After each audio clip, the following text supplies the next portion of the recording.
બધી જ જગ્યાએથી તાકાતવાળ, શક્તિશાળી, જીતી શકે એવા, કાસ્ટિઝમમાં હાલી શકે એવા બધા જ લોકોને ભારતીય જનતા પાર્ટીમાં ભેળવી દીધા. પણ હવે પરિસ્થિતિ જરાક અઘરી થઈ ગઈ. સાપ જ્યારે છછુંદર ગળે ને ત્યારે જે હાલત થાય, ન બહાર કાઢી શકે ન એને ગળી શકે. ભારતીય જનતા પાર્ટીની હાલત એવી છે. ત્યારે ભાજપને ડર એ પોતાનો જ છે, કોંગ્રેસનો નથી. કારણ કે જો બળવો થાય તો અંદરના જ લોકો કરે ને. આપણે અનેક એવી સરકારો જોઈ છે કે જેમાં બળવો એ અંદરથી જ થતો હોય છે. સ્થિતિ એવી છે, વિપક્ષ નહીં હોવા છતાં શાસક પક્ષને ભીડ પડી રહી છે. એનો અર્થ એમ છે કે શાસક પક્ષમાં જ એક વિપક્ષ છે. યસ, મૂળ હવે ભારતીય જનતા પાર્ટીને એક એવા વ્યક્તિની શોધ છે જે કમસે કમ ભારતીય જનતા પાર્ટીનું જે ઓરિજિનલ તત્વ હતું એને સાચવી રાખે. અત્યારે શું થઈ ગયું છે, આખી મુઠ્ઠી હતી ખુલી ગઈ ને પાંચેય આંગળા જુદા પડી ગયા. એમ ભારતીય જનતા પાર્ટીમાં તિત્તર બિત્તર થઈ ગયું છે સંગઠન.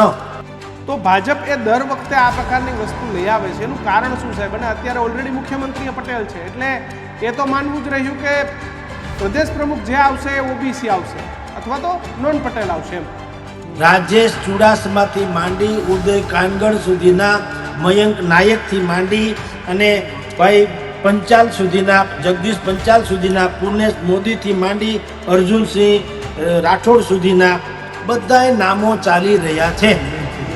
મયંક નાયક પ્રદેશ અધ્યક્ષ બનવાની પૂર્ણ સંભાવના વિશેષ છે. એનું કારણ એ છે અમિત શાહના તેઓ શ્રી અત્યંત વિશ્વાસુ છે. સૌથી પહેલી આપણે જેમ કહીએ ને, લોકો ખરેખર તો કોઈ પણ લોક પ્રતિનિધિ હોય, લોકોને માટે પહેલા એમ કેવું છે કે હું એને વફાદાર છું, મતદારોને વફાદાર છું, લોકોને વફાદાર છું. એવું કશું કઈ હોતું નથી. તે કોઈ રાજકીય પક્ષો છે કે જે આંતરિક લોકશાહીની વાતો કરે, એમાં કોંગ્રેસે આવી ગઈ. જગદીશ ઠાકોર વખતેનું સંગઠન એઝ ઇટ ઇઝ છે. આપ સમજો, શક્તિસિંહ આવીને કોઈ સંગઠન બનાવ્યું નથી. હવે જ્યાં ભારતીય જનતા પાર્ટીને પેઠ જમાવવાની છે, જ્યાં ઓબીસી ફેક્ટરમાં રમવાનું છે, જ્યાં ભરોસેમંદ વાળી વાતો છે, અને જ્યાં યુવા ભાજપથી માંડી અને વરિષ્ઠ ભાજપના સેતુ બની શકે એવો જે માણસ જેને કહી શકાય, આપણી ભાષામાં કહ્યું તો હોળે હરાવેલા, એમાં મયંક નાયકનું નામ અત્યારે ટોપ મોસ્ટ છે. જુઓ, કાસ્ટિઝમનું બેલેન્સ, જાતિગત બેલેન્સ કરવું એ ભારતીય જનતા પાર્ટીની કોઈ પણ પાર્ટીની રણનીતિ હોઈ શકે.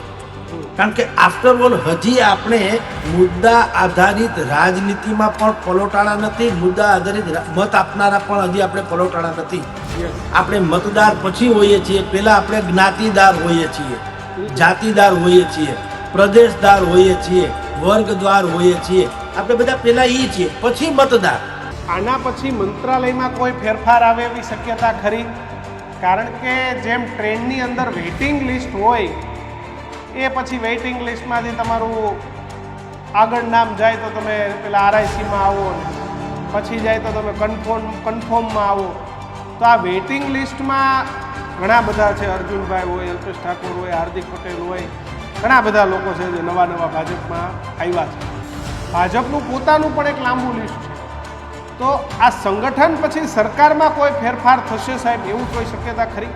પહેલા જમાનામાં એમ કહેતા યથા રાજા તથા પ્રજા. યસ, હવે એવું નથી, યથા પ્રજા તથા રાજા. જુઓ, મતદારોમાં ને આપણા સહિતમાં કહું છું, આપણા કેટલા વાંકા ચૂકાવું છે. તમે ક્યારેય મુદ્દા આધારિત મત આપ્યા છે ખરા? અને આપણું પોતાના જ માપદંડો જો આવા હોય, સ્વાર્થીલા કે બુદ્ધિપૂર્વકના, જે બાજુ પવન હોય એ સડ એ બાજુ ફેરવતા હોઈએ આપણે, તો નેતાઓ કે પક્ષ શું કામ એવી ભૂલ કરે કે તમને આદર્શ વ્યક્તિત્વ આપે?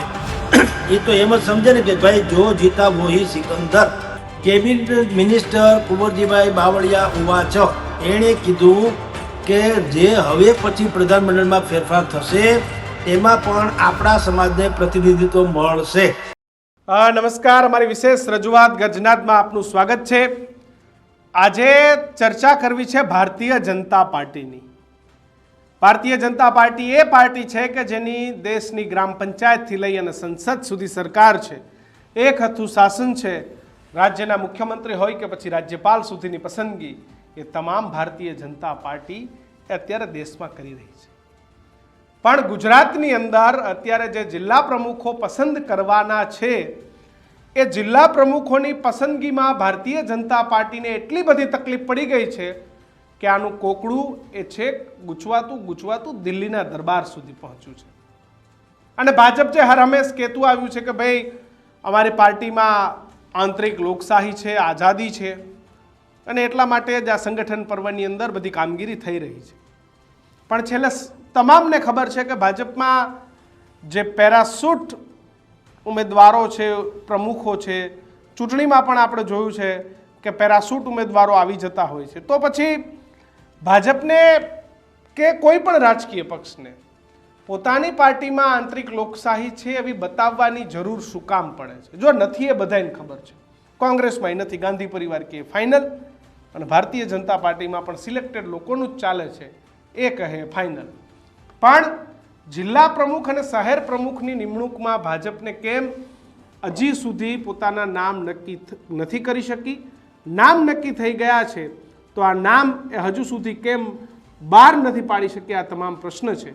એટલે જ્યારે તમારી જે જીત છે એ એની ચરમસીમાએ હોય, જ્યારે બધું જ તમારું હોય ને, ત્યારે જ તમને સૌથી મોટો ડર લાગતો હોય છે ને ડર હોય છે તમારાનો. જી હા, આજે ભારતીય જનતા પાર્ટીના 160 કરતાં પણ વધારે ધારાસભ્યો છે, ત્યારે ભાજપને ડર એ પોતાનો જ છે, કોંગ્રેસનો નથી. કારણ કે જો બળવો થાય તો અંદરના જ લોકો કરે ને. આપણે અનેક એવી સરકારો જોઈ છે કે જેમાં બળવો એ અંદરથી જ થતો હોય છે. ભાજપમાં આજે પણ મિનિસ્ટર બનવા માટેનું એક લાંબુ લિસ્ટ છે, એમાં મૂળ ભાજપી અને મૂળ કોંગ્રેસમાંથી બનેલા ભાજપી.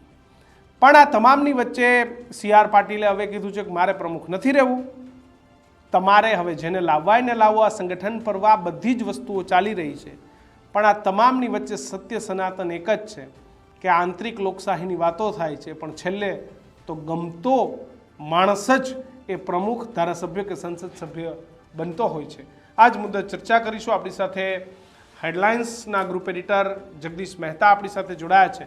મહેતા સાહેબ, ખૂબ ખૂબ સ્વાગત છે આપનું ન્યૂઝરૂમમાં. જગદીશભાઈ, બધું જ ભાજપના હાથમાં છે, પણ જ્યારે એમ કહેવાય કે તમારો તપતો સૂરજ હોય ત્યારે સૌથી વધારે બીક તમને તમારાની જ હોય, અને એવું જ કંઈક આ નિમણૂકોની અંદર થઈ રહ્યું છે. કિશનભાઈ, સાચી વાત છે. ભારતીય જનતા પાર્ટીને અત્યારે વિપક્ષનો ડર નથી, એટલો સપક્ષ એટલે કે પોતાના પક્ષના લોકોનો ડર છે. જેમ આપણે વિધર્મીઓનો ડર નથી પણ સધર્મીઓનો વધુ ડર છે, એના જેવી આ વાત છે. જ્યાં પણ કાસ્ટિઝમ એટલે કે જ્ઞાતિગત સમીકરણ રચવામાં આવે તો પછી જૂના અને નવા જે કાર્યકરો છે એને વાંધો પડે એમ છે. જ્યાં જૂના અને નવાનું કોમ્યુનિકેશન કરવામાં આવે તો પછી કાસ્ટિઝમનો મુદ્દો નડે છે. ભારતીય જનતા પાર્ટી ત્રિભેટે છે. બધું જ પોતાની પાસે હોવા છતાંય એની મુશ્કેલી એવી થઈ ગઈ છે. આ કેરી પેકર્સ શ્રેણી તમે જો સાંભળ્યું હોય વર્ષો પહેલા, શાયદ તમે બહુ બચપન હશે, એક ક્રિકેટમાં કેરી પેકર્સ થઈ ગયા. એણે શું કરેલું, વિશ્વભરમાંથી એવી ટીમ બનાવી, ભારતમાંથી કેવળ ગાવસ્કર જ અને પાકિસ્તાનમાંથી ઇમરાન ખાન, બીજું કોઈ નહીં. હવે આવા લોકોની એક એને પેકર સર્કસ કહેતા હતા એક જમાનામાં લોકો.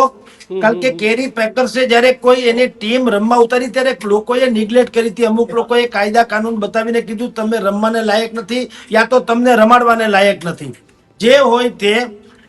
પણ એણે જે છે એ પેકર સર્કસ બનાવ્યું. વિશ્વના દિગંત ધુરંધર કહી શકાય એવા તમામ લોકોને સામેલ કર્યા, અને પછી અશ્વમેધ યજ્ઞની જેમ આખા વિશ્વને હરાવીને એ માણસ મોટી પાર્ટી બની. ભારતીય જનતા પાર્ટીનું પણ આવું જ છે. બધી જગ્યાએથી તાકાતવાર, શક્તિશાળી, જીતી શકે એવા, કાસ્ટિઝમમાં હાલે શકે એવા બધા જ લોકોને ભારતીય જનતા પાર્ટીમાં ભેળવી દીધા. પણ હવે પરિસ્થિતિ જરાક અઘરી થઈ ગઈ. સાપ જ્યારે છછુંદર ગળે ને ત્યારે જે હાલત થાય, ન બહાર કાઢી શકે ન એને ગળી શકે. ભારતીય જનતા પાર્ટીની હાલત એવી છે, સાપે છછુંદર ગળ્યા જેવી. કોંગ્રેસમાંથી પણ દિગંતોને લીધા છે. ભારતીય જનતા પાર્ટીમાંથી જેને લીધા એને એનું પરફોર્મન્સ બતાવ્યું તો એને પણ અત્યારે ન્યાય આપવો પડે. Old is gold. જે લોકો જૂના છે ને હાંસિયામાં ધકેલાઈ ગયા છે એને પણ એમ છે માં મને છમ વડવું. તો ક્યાં જવું ને ક્યાં નહીં. સ્થિતિ એવી છે, વિપક્ષ નહીં હોવા છતાં શાસક પક્ષને ભીડ પડી રહી છે. એનો અર્થ એમ છે કે શાસક પક્ષમાં જ એક વિપક્ષ છે. યસ.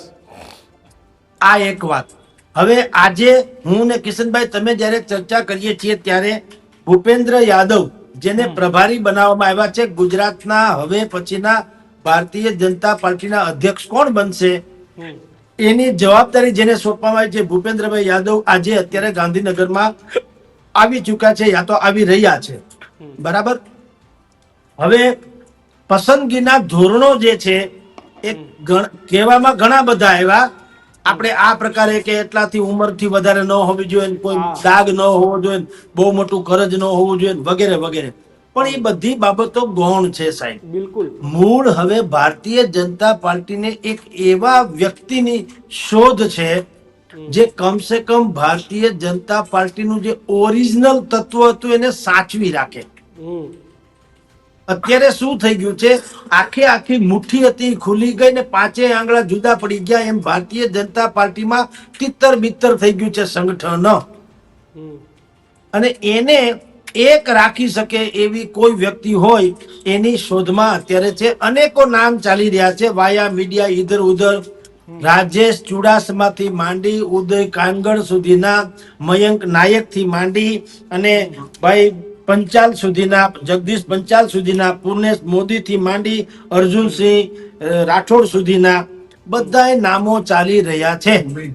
પણ આપની જાણ ખાતર જેનું વિશેષ અત્યારે લાગી રહ્યું છે એનું નામ છે મયંક નાયક.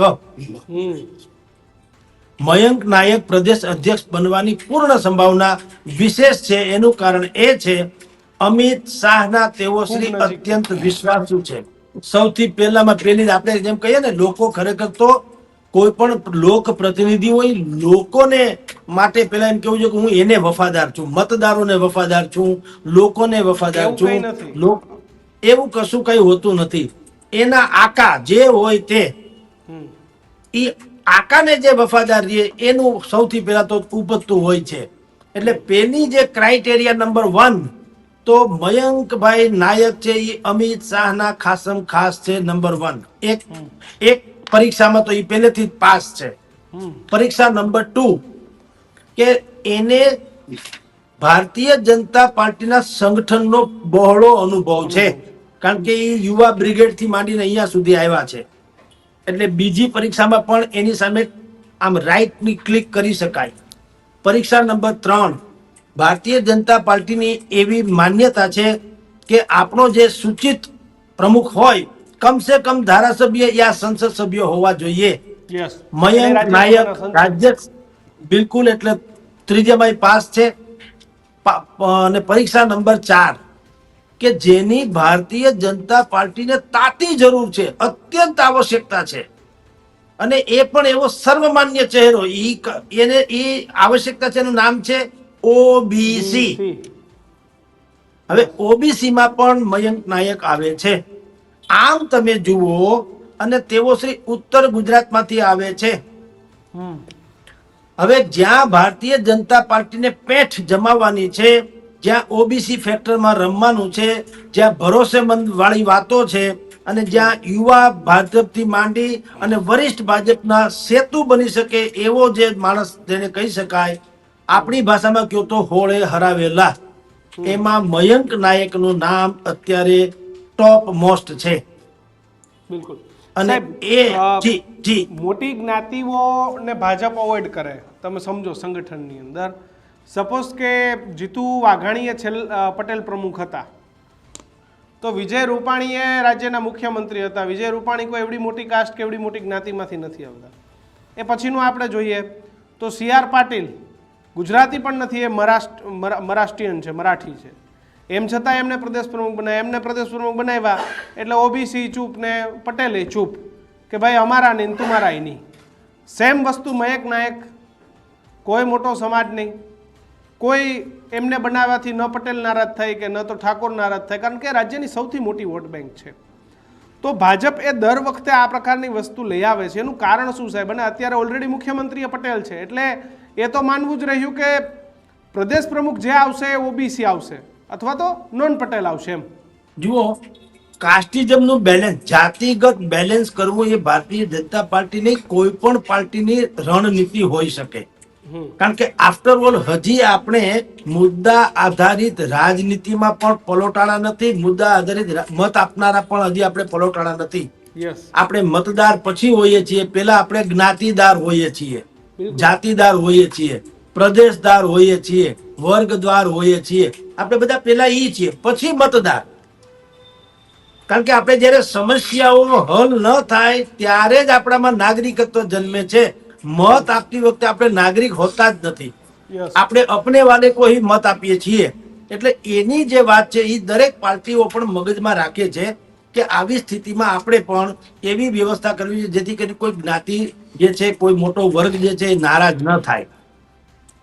પણ નરેન્દ્ર મોદી જે કહે છે કે પરફોર્મન્સ ही पैमाना होना चाहिए.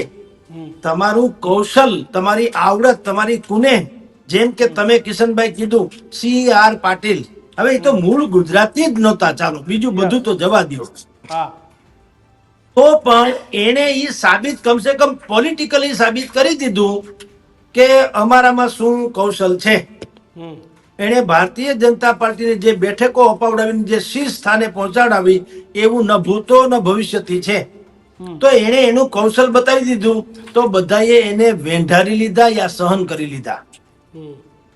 હવે ભારતીય જનતા પાર્ટીનો આ જ પૈમાનો રહેવાનો. વોટ નેક્સ્ટ આફ્ટર પણ CR સાહેબ, પાટીલ? હું આપને વચ્ચે રોકું. CR પાટીલ દરેક માણસને પોતાના જીવનનો કીર્તિમાન સ્થાપવું હોય કે મેં કર્યું એ કોઈથી ન થાય. માધવસિંહ સોલંકીનું ઉદાહરણ લઈએ તો એ હાઈએસ્ટ સીટ હતી, એ પછી કોંગ્રેસ આજેય ક્યારેય ઊભી નથી થઈ, એનો ઇતિહાસ છે.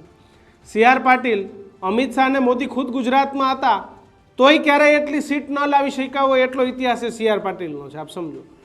તો હવે જ્યારે પાટીલ જઈ રહ્યા છે તો એ એવું તો ના ઈચ્છે ને કે ભાઈ મારો રેકોર્ડ કોઈ તોડી શકે. ના, એવું તો ના હોય સાહેબ, રેકોર્ડ કોઈ તોડી ન શકે એવું નહીં. પણ લોકો એને યાદ રાખે, કારણ કે એટલી બધી હરીફાઈ તો ન કરે. એને તો એમ થયું ભલું થયું ને ભાંગી જંજાળ, સુખેથી બચશું હરિગોપાલ. કારણ શું છે ભાઈ કે એની જે નીતિ હતી, જુઓ, એને રિઝલ્ટ આપ્યું એમાં ના નહીં, બિલકુલ રિઝલ્ટ 100% સારું, એટલે પોલિટિકલી રિઝલ્ટ 100% સારું આપ્યું, પરંતુ સંગઠન તિત્તર બિત્તર થઈ ગયું, યસ, અંદરથી ખોખલું થઈ ગયું. એટલે કહું છું, સંગઠન હવે જે તિત્તર આવશે બિત્તર થઈ ગયું. એ તિતર ભીતર સંગઠનનો ભોગ તો બનવું જ પડશે સાહેબ. જે રીતે હા, અત્યારે પણ- નિમણૂકો થઈને આપણે જોયું કે તમામ જગ્યાએ ડખાવો થયા, તો જેને તાલુકા પ્રમુખ નથી બનવા મળ્યું કે જેને વોર્ડ પ્રમુખ નથી બનવા મળ્યું, એ તો હામો જ હાલવાનું ને સાહેબ. હા, પણ એટલે જ આપણે કહું, સામો કદાચ મયંક નાયક જો આવે તો વાત છે. તો સામા એટલા માટે નહીં થાય કારણ કે અત્યારે જિલ્લા અને મહાનગરપાલિકાના પ્રમુખો જે ભારતીય જનતા પાર્ટીના નિમવા માટે થઈને એક સમિતિ ભારતીય જનતા પાર્ટીએ બનાવી હતી. એ સમિતિને લીડ કરી રહ્યા હતા કોણ? મયંક નાયક. યસ, હવે જે લોકોને મયંક નાયકે જ પસંદ કર્યા હોય અત્યારે, કારણ કે એને સેન્સ તો લઈ લીધી બધી જગ્યાએ જઈને, ભલે એ પછી દેખાવ ખાતર હોય તો પણ સેન્સ ટૂંકમાં લેવાઈ ગઈ છે, જેને એ લોકો આંતરિક ચૂંટણી કહે છે. તો આંતરિક પારદર્શિતાના નિયમ પ્રમાણે એને સેન્સ લઈ લીધી. હવે એ જેની નિમણૂક કરે એની, પણ બીજા લોકો બળવો શું કામ નહીં કરે? કારણ કે પ્રમુખ તરીકે પણ મોટે ભાગે અત્યારે નામ ચર્ચાયું છે મયંક નાયકનું.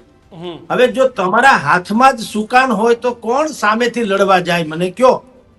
મયંક નાયક ન હોય તો સંભવ છે કે હજી કોઈક બગાવતની વાત કરે, પણ મયંક નાયક સ્વયં જો અધ્યક્ષ બનવાના હોય તો લોકો બગાવત શું કામ કરે? કારણ કે જે કઈ કામ કરવાનું કે થવાનું છે તો મયંક નાયકને કારણે થવાનું છે. એટલે લોકો શું કરશે? બગાવતનો સૂર જે હોય એ બદલાવી અને સમાધાનનો સૂર રજૂ કરશે. કારણ કે અનેકો પોસ્ટ આ છે. જે કોઈ રાજકીય પક્ષો છે કે જે આંતરિક લોકશાહીની વાતો કરે એમાં કોંગ્રેસે આવી ગઈ. જગદીશ ઠાકોર વખતેનું સંગઠન એઝ ઇટ ઇઝ છે, આપ સમજો. શક્તિસિંહ આવીને કોઈ સંગઠન બનાવ્યું નથી. ભારતીય જનતા પાર્ટીમાં અત્યારે આ પર્વ ચાલી રહ્યો છે, સંગઠન પર્વ. સાહેબ, આ આંતરિક લોકશાહી છે ખરી? ક્યાંય તમને રાજકીય પક્ષોમાં લાગે છે? બીજું, આંતરિક લોકશાહી ટિકિટોમાં ક્યાંય તમને જોવા મળી? પાછી ટિકિટ તો ગમતાને જ મળે છે. ફલાણા ભાઈ ગમે એટલા હોશિયાર હોય પણ દિલ્હી દરબારમાંથી ઢીકણા ભાઈ ટિકિટ લઈ આવે. તો રાજકીય પક્ષના ખાવાના ને દેખાડવાના દાંત પ્રજા માટે તો અલગ જ છે, પણ પોતાના માટે ઈ કેમ અલગ? જુઓ કિશનભાઈ, પેલા જમાનામાં એમ કહેતા યથા રાજા તથા પ્રજા. યસ. હવે એવું નથી, યથા પ્રજા તથા રાજા. જુઓ, મતદારોમાં ને આપણા સહિતમાં કહું છું હો, આપણા કેટલા વાંકા ચૂકા હોય છે. તમે ક્યારેય મુદ્દા આધારિત મત આપ્યા છે ખરા? નહીં, બિલકુલ તમે નહીં. એટલે આપણે હા, રાઈટ, આપણે પણ મત આપતી વખતે આપણે કોળી હોઈએ છીએ, પટેલ હોઈએ છીએ, દલિત હોઈએ છીએ, માઇનોરિટી હોઈએ છીએ, આપણે કેટલા હોઈએ છીએ મત આપતી વખતે. સમજી લ્યો, તમે સારા માણસને ક્યારે જીતાડ્યા છે? અમારે ત્યાં હું એક એક્ઝામ્પલ આપું. રાજકોટમાં નરેન્દ્ર મોદી વર્સિસ અશ્વિનભાઈ મહેતા.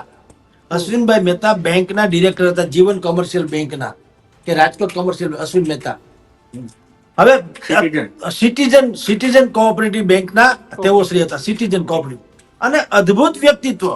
એની સામે તમારે એના નામે કસમ ખાવી પડે કે એનામાં લેશ માત્ર ગેરવફાદારી એટલે કે બેવફાઈ લેશ માત્ર નથી, કટકી કૌભાંડ કે ભ્રષ્ટાચાર લેશ માત્ર નથી. એ આવશે તો પણ પૈસા ખાવાની કોઈને શંકા નથી, કોઈ સવાલ જ. બધા લોકો છાતી ઠોકીને કે 1 રૂપિયો ખાય એમ નહોતા, બધું જ બરાબર હતું. તેમ છતાં જીતા કોણ? છેલ છોગાડા નરેન્દ્ર મોદી. રાઈટ? ભલે અત્યારે આપણે એમાં નથી કહેતા કે જીતીને કોઈ નુકસાન થઈ ગયું, પણ સારા નરસાની જો વાત આવે તો એ સમયની વાત કરું છું. એના પ્રમાણમાં અશ્વિનભાઈ મહેતા સ્થાનિકે હતા અને સારા પણ હતા. તેમ છતાં તેઓ શ્રી હારી ગયા. શું સમજવાનું હવે એટલે હું કઉ છું, યથા પ્રજા તથા રાજા. હવે આપણું પોતાના જ માપદંડો જો આવા હોય, સ્વાર્થીલા કે બુદ્ધિપૂર્વકના, જે બાજુ પવન હોય એ સડ એ બાજુ ફેરવતા હોઈએ આપણે, તો નેતાઓ કે પક્ષ શું કામ એવી ભૂલ કરે કે તમને આદર્શ વ્યક્તિત્વ આપે? એ તો એમ જ સમજે ને કે ભાઈ જો જીતા વોહી સિકંદર. સાહેબ, આના પછી મંત્રાલયમાં કોઈ ફેરફાર આવે એવી શક્યતા ખરી? કારણ કે જેમ ટ્રેનની અંદર વેઇટિંગ લિસ્ટ હોય, એ પછી વેઇટિંગ લિસ્ટમાંથી તમારું આગળ નામ જાય તો તમે પેલા આરઆઈસીમાં આવો, ને પછી જાય તો તમે કન્ફર્મમાં આવો. તો આ વેઇટિંગ લિસ્ટમાં ઘણા બધા છે. અર્જુનભાઈ હોય, અલ્પેશ ઠાકોર હોય, હાર્દિક પટેલ હોય, ઘણા બધા લોકો છે જે નવા ભાજપમાં આવ્યા છે. ભાજપનું પોતાનું પણ એક લાંબુ લિસ્ટ છે. તો આ સંગઠન પછી સરકારમાં કોઈ ફેરફાર થશે સાહેબ, એવું કોઈ શક્યતા ખરી? જુઓ કિશનભાઈ, આપણે કહીએ એના કરતા હું 2-3 દિવસ પહેલા કુંવરજીભાઈ બાવળિયાએ કીધેલું વિધાન ટાંકી દઉં. ગોંડલમાં માંધાતા એટલે કોળી સમાજના એના આદર્શ વ્યક્તિત્વ થઈ ગયા, ભગવાન જેવા કહેવાય છે તે. એની જે શોભાયાત્રા હતી અને બાકીના કાર્યક્રમો હતા, માંધાતા જયંતિ કયો કે જે કયો તે, એમાં કુંવરજીભાઈ બાવળિયાએ કીધું કે હવે પછી જે રીસફલિંગ થવાનું છે ગુજરાત પ્રધાનમંડળનું, એમાંય તમે ચિંતા કરતા નહીં. કોળી સમાજનું અત્યારે જે પ્રતિનિધિત્વ છે એ રહેવાનું. હવે આનો એક જવાબ તમને કહું, રીસફલિંગ થવાનું છે તો નક્કી છે. કારણ કે સ્વયં કેબિનેટ મિનિસ્ટર પોતે કહી રહ્યા છે. આપણે કહીએ તો કોઈ એમ કે તમને કોણે કીધું? કેબિનેટ મિનિસ્ટર કુંવરજીભાઈ બાવળિયા ઉવાચ, એણે કીધું કે જે હવે પછી પ્રધાનમંડળમાં ફેરફાર થશે એમાં પણ આપણા સમાજને પ્રતિનિધિત્વ મળશે. એટલે રીસફલિંગ તો હવે વાત એમાં દોધારી તલવાર છે. એણે એમ નથી કીધું કે હું જ રહીશ. એણે એમ કીધું કે અત્યારે જે પ્રતિનિધિઓ એટલે કે 2 કે 3 જે પરસોત્તમભાઈ રૂપાલા, કુંવરજીભાઈ બાવળિયા અને બેન આપણી જે કેન્દ્રમાં મંત્રી છે તે ભાવનગર વાળા, હવે એ તો કેન્દ્રીય મંત્રી છે. હા, પણ કહેવાનું તાત્પર્ય છે કોળી સમાજને જે પ્રતિનિધિત્વ મળે છે એ મળશે એટલું એને સંદિગ્ધ ભાષામાં કીધું. પોતે રહેશે કે નહીં એમ નહીં, કોળી સમાજને રહેશે આવું એ બોલ્યા. પણ હવે એમાં પછી જે થાય તે, પણ પહેલી વાત તો એ કે એક કેબિનેટ દરજ્જાના મંત્રી જ્યારે એમ કહેતા હોય કે રીસફલિંગમાં આપણને સ્થાન રહેશે, એનો અર્થ એમ છે કે રીસફલિંગ તો થવાનું છે, નક્કી છે. હવે એને મળે ન મળે પછીની ઘટના છે. તો આપની જાણ ખાતર પહેલા ગુજરાત પ્રદેશ ભાજપના અધ્યક્ષની વરણી થશે, પછી જિલ્લા અને મહાનગરપાલિકાના ભાજપના પ્રમુખની વરણીઓ થશે. પછી ત્યાં સુધીમાં ચૂંટણી આવશે. આ જે ગ્રામ પંચાયતો વગેરેની છે એ ચૂંટણી પૂરી થાય એટલે ગુજરાત સરકારમાં આમૂલ ફેરફાર થવાનો એમાં કોઈ સંશય નથી. કારણ સાહેબ, એવું આપણે છે જોયું આ કિશનભાઈ, સંગઠન પર્વ દરમિયાન કે અમરેલીમાં ક્યાંક પત્રો લખાણા સંગઠન પર્વના કારણે કે ભાઈ તમે નિમણૂકમાં જરાક જોજો. તો ગુજરાતમાં આવા ઘણી જગ્યાએથી પત્રો લખાયા છે, પણ એ બધા પત્રો ક્યાંક ને ક્યાંક જે તે વ્યક્તિથી જે તે વ્યક્તિ સુધી જ છે, બહાર નથી આવ્યા. તો તમને લાગે છે કે હવે ભાજપમાં એક વર્ગ ઊભો થયો છે કે જે ખુલ્લીને વિરોધ પણ કરે છે, ખુલ્લીને બોલે પણ છે? જેમ કે આપણે અમરેલીનું જોયું તો રૂપાલા, સંઘાણી, XYZ બધાએ કહી દીધું કે આ ખોટું થયું છે. તો ભાજપમાં હવે એવું લાગે છે કે ઘણા બધા લોકો જે લોકશાહીને માની રહ્યા છે કે નહીં ભાઈ બોલવું તો પડે, ભલે આપણી જ સરકાર હોય પણ બોલવું તો પડશે. તો આ નવી સરકારો આવશે, ક્યાંક અન્યાય થશે તો બોલવાવાળા લોકો બહાર આવશે ખરા સાહેબ? જે ધીમે ધીમે બહાર આવી રહ્યા છે. કોંગ્રેસમાં કાંઈક હોય શક્તિસિંહ આમ ને પૂછડા આમ ને કેવું બધું ચાલુ થઈ જાય. જુઓ, ભારતીય જનતા પાર્ટીમાં લોકશાહીમાં માને છે એવું નથી. પોલું ભાળી ગયા એટલે આંગળી ખૂતાડે છે. 240 આવી એટલે 400 ના આવી એટલે પોલું ભળી ગયા. CR પાટીલ જાય છે એટલે સાહેબ તમારી જાણ ખાતર એની મોજૂદગીમાં કોઈની મજાલ નહોતી કે બળવાનો બ પણ પોકારી શકે. આ વાત પછી પ્લસ પોઈન્ટ હતી CR પાટીલમાં, કારણ કે CR પાટીલ જેનું બેકગ્રાઉન્ડ હતું પોલીસ કોન્સ્ટેબલ જેવું, એટલે એ દંડાના જ રાજમાં માનતા હતા. દંડા એટલે ભલે કોઈને દંડો મારે નહીં, પણ એ તળ ને ફોડમાં માનતા હતા. એ ઢીલું પોચી વાત ન કરે. એટલે જ્યાં સુધી CR પાટીલ હતા ત્યાં સુધી એને ગમે તેવા પગલા ભર્યા, ગમે તેને ગમે તે સ્થાને મૂકી દીધા, તોય એ હરફ ઉચ્ચાર્યો હતો. બધા સમસમીને બેસી ગયા હતા. પણ હવે પોલું ભાળી ગયા છે, કારણ કે ખબર છે કે હવે પછી CR પાટીલ જાય કેન્દ્રમાં પછી કોઈ પણ આવે, કારણ કે આવે કોણ? મેં તમને જેમ અત્યારે નામ આવે છે, મેં 2-4 નામ તમને કીધા. મયંક નાયક છે, પૂર્ણેશ મોદી છે, ભાઈ પંચાલ છે, જગદીશ પંચાલ છે, અર્જુનસિંહ રાઠોડ છે, ઉદય કાનગડ, રાજેશ, નામ તો દુનિયાભરના આવે. પણ CR પાટીલ જેવો કોઈ આ પ્રકારનું લશ્કરી મિજાજ ધરાવનારો વ્યક્તિ કોઈ છે નહીં. અને બીજા બધામાં હવે શું થયું છે, લોકોને એમ લાગ્યું કે જો નહીં બોલીએ તો જે પાયાના પથ્થરો છે એ પણ જો દટાઈ જવાની સ્થિતિમાં મુકાઈ ગયા હોય તો આપણી જેને અત્યારે પોતાને આમાં કેરિયર બનાવ્યું છે એને આપણું તો કોઈ ભોજ્યોભાઈ સાંભળશે જ નહીં. અને બોલવાથી કાંઈ થતું નથી, કોઈ કાંઈ કરી લેતું નથી. દિલીપ સંઘાણી અને જયેશ રાદડિયા એણે આ 2 માઇલસ્ટોન જેવા કહેવાય. પક્ષની સામે સિંગડા ભરાવીને ઇફકોના ડિરેક્ટર અને મેનેજિંગ ડિરેક્ટર જે કયો તે બની ગયા ચેરમેન. પક્ષેનું કાંઈ કરી લીધું નથી. એટલે હવે લોકોમાં એવી પાંખ આવી ગઈ છે કે મંડો ઉડવા, કારણ કે હવે કોકના ભરોસે રહેવું તો આપણે ધરતી ઉપર જ રહેશું. એટલે મંડ્યા છે બધા બોલવા કે બોલે એના જ બોર વેચાશે. 9 બોલામાં 9 ગુણ હવે લોકો નથી માનતા. સાહેબ, આજે ધારાસભ્યો છે, ઘણી બધી જગ્યાએ એવી વાત હતી કે ભાઈ ધારાસભ્યને ગમતા મંડળ પ્રમુખો નથી મુકાણા. એક એવી પણ ક્યાંક ઘણી બધી જગ્યાએ ચર્ચા હતી. દાખલા તરીકે ઘણી બધી જગ્યાએ એવું બન્યું કે ભાઈ કોંગ્રેસનો ધારાસભ્ય એ ભાજપમાં જઈને ધારાસભ્ય બની ગયો, એવું ઘણી બધી જગ્યાએ બન્યું. હવે ત્યાં મૂળ ભાજપીઓને સંગઠન પ્રમુખ બનાવાયા છે, એટલે પેલા તાલુકા પ્રમુખનું ધારાસભ્યનું જે અંટસ હતું એ પાછું ચાલુ થઈ ગયું. આવી પણ ચર્ચાઓ ઘણી જગ્યાએ મને સાંભળવા મળી છે. જો હોતા હે ચલતા હે તો સબ, બહુ મોટો પરિવાર થાય ને ત્યારે આવું બધું ચાલતું હોય છે. અંતે તમામની ઈચ્છા એવું છે કે અમારે કુકડે હવાર થાય. યસ, 100 વાતની એક વાત. અને રહી વાત આ તથાકથિત પ્રભારીથી માંડીને ઇન્ચાર્જ બિન્ચાર્જની, કોઈની મુખ્ય પ્રમુખ જે બને છે અને મહામંત્રી જે હોય છે એની સાથેની જેની સારી તાલુકાત હોય, સારા સાંઠગાંઠ હોય, એનું ભવિષ્ય હોય. બાકી બધાને તો પાથરણા ઉપાડવાના હોય છે. બાકી બધી પોસ્ટ જે છે ખાલી છોગા જેવી છે, એનું કઈ વેલ્યુ નથી. જે બાકીના બધા તમને કોઓર્ડિનેટર ને પ્રભારી ને ફલાણું ને ઢીકણા સેલના પ્રમુખ ને પૂછડા રાખીને મજા કરો. ગાડીમાં ઓલું પાટિયું મૂકેલું હોય કેસરી કલરનું, લઈને મજા કરો તમ તારે.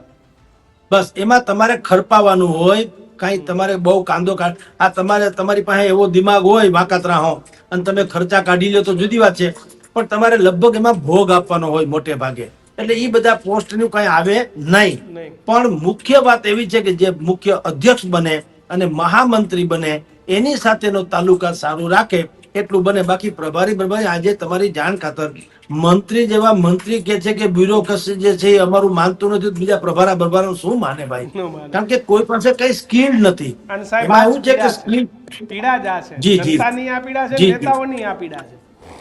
બિલકુલ, અને એને કારણે જનતા બહુ પીડા છે. નેતાને તો જે થવું એ થાય, પણ પ્રજા જનતાને ખરેખર એની બહુ મોટી પીડા છે કે કોઈ કઈ સાંભળતું જ નથી. તમે વિચાર કરો, અત્યારે જેમ અમરેલીથી માંડી આ સત્તાધારનું છે, અમરેલીનું છે, જુનાગઢનું છે, આ કઈ જેવા તેવા ઇસ્યુ છે. બહુ આખા સનાતન ધર્મનો સત્યાનાશ કરી નાખે એવો અત્યારે હોબાળો મચી રહ્યો છે જુનાગઢ અને સત્તાધારનો. કોઈ એક અક્ષર બોલે છે? એટલે સાહેબ સત્તાનું કેન્દ્ર બિંદુ જ ક્યાં છે ખબર નથી પડતી કે ભાઈ કોણ વ્યક્તિ છે કે જે રખેવાળી કરે છે, એ જ પ્રશ્ન છે સૌથી મોટો. એવું છે કિશનભાઈ કે કોઈમાં એવી સ્કિલ નથી સાહેબ કે એના કુકડે હવાર કરાવી શકે. બધાય પરાવલંબિત છે, કોઈ સ્વાવલંબી નથી. નથી. કોકના પ્રકાશે જીવનારી આ પેઢી છે, ખુદનું ફાનસ કોઈ નથી, એટલે ડખો છે. નરેન્દ્ર મોદીને કારણે કેટલાક લોકો હજી સુધી મંત્રી છે, બાકી એની કોઈ વેલ્યુ નથી. આપણે અનેકો વખત આવી વાત કરી છે. અત્યારે 17 જેટલા મંત્રી છે. તમે અત્યારે નીચે સ્ક્રોલિંગમાં મૂકો કે 17 મંત્રીમાં જેને નામ આવતા હોય ફટાફટ મોકલો. હરામ બરોબર કોઈ આખા ગુજરાતમાં મોકલી શકે એમ ચોથું હોય તો નામ ના બોલો. આવડે કોઈ. તો પછી વિચાર કરો કે તો જ્યારે નામ નથી આવડતું તેનું કામ કેવું હોય છે, ને તો કામ ન બોલે. સેમ પિત્રોડાથી માંડી અને રઘુરામ રાજન સુધીના એ ક્યાંય મંત્રી નથી અત્યારે, પણ એના કામ છે તો બધાને બહુ મોઢે નામે છે ને. છે. તમે કોઈને કહો સેમ પિત્રોડા તો કોઈ એમ ન કે હું સેમ પિત્રોડાને નથી ઓળખતો. બધા ઓળખતા હોય. પણ સાહેબ એનો એ જ અર્થ એમ છે કે એવું કામ ને હોય. જી, એટલે જ આપણે બધા ભોગવીએ છીએ કે જે એમના માટે સારા છે એ મંત્રી સંત્રી ને તંત્રી બને છે. પ્રજા એટલે કે આપણા માટે જે સારા છે એ ક્યાંના ક્યાં બેઠા છે, અને એ જ પરિસ્થિતિ છે. પાછો બહુ ડાયો ને હોશિયાર માણસને કંઈ બનાવે નહીં, એ એક ખૂબી છે. પણ આશા રાખીએ કે નવું સંગઠન જે આવે એ સંગઠિત થઈ અને પ્રજાના સંગઠનનું કામ કરે એ ખૂબ જરૂરી છે. મહેતા સાહેબ, આપ જોડાયા બદલ આપનો ખૂબ ખૂબ આભાર. Thank you. તો ભારતીય જનતા પાર્ટીનું જે સંગઠન છે એ સંગઠન અને એ સંગઠન પર્વમાં અત્યારે જે કંઈ ચર્ચાઓ ચાલી રહી છે એમાં ક્યાંક ભારતીય જનતા પાર્ટીમાં ઘણા એવા લોકો છે કે જે પોતાની વાત એ હવે દિલ ખોલીને મૂકે છે કે નહીં ભાઈ, આ પ્રમુખ નહીં, પ્રમુખ માટે તો હું પણ દાવેદાર છું, હું પણ પ્રમુખ બની શકું. તમારું શું માનવું છે? ભાજપમાં ખરેખર આંતરિક લોકશાહી છે કે નહીં? ખાસ કમેન્ટ બોક્સમાં લખજો. જોતા રહેજો ન્યૂઝરૂમ. નમસ્કાર.